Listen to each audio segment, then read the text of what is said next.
আত্মীয়স্বজন ততদিন, টাকা আছে তোমার যতদিন। আপন মানুষ সবাই, সময় বদলে মানুষ চেনা যায়। কথাগুলা মিলাই নিন। আমার আসলে এতটুকু বয়সে যে পরিমাণ এক্সপিরিয়েন্স মানুষের সাথে চলাফেরা করে হইছে, আত্মীয়স্বজন বলেন বা অন্যান্য মানুষ, সবার কথাই বলতেছি। আসলে না, মানুষ অনেক স্বার্থপর। যদি বলেন এটা নিজের মা, সেটাও হতে পারে।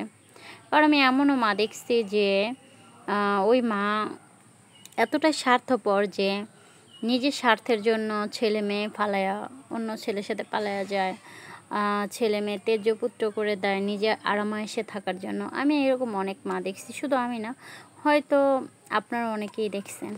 আসলে কি জানেন, বর্তমান সময় এটা এমন হয়ে গেছে যে যে মানে নিজে কেমনে ভালো থাকবো মানুষ এই চিন্তাই করে। আসলে অনেক দিন মেডিকেলে ভর্তি ছিলাম, আর এই অনেক দিনে অনেক বেশি মানুষকে চেনা হয়েছে, বিশেষ করে নিজের আত্মীয় স্বজনগুলা।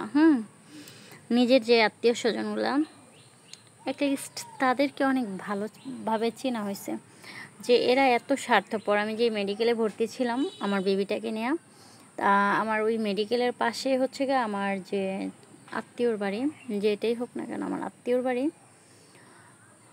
তো কখনো একটাবার ওদের মনেও হয় নাই যে একটু যা দেখে আসি।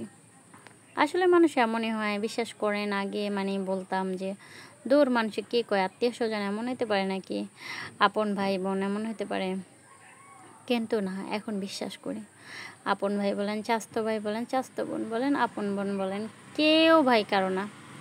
আপনি ওই যে টাকা উড়াবেন যতদিন, আত্মীয় স্বজন আপনার জন্য দৌড়াবে ততদিন। আপনার টাকার গোডাউন অফ, তাহলেই দেখবেন তাদের রূপ কত রকমের। আসলে মানুষ এমনই হয়। তো একটা কথাই বলবো যে সময় থাকতে নিজের টাকার মূল্য নিজে বোঝার চেষ্টা করেন।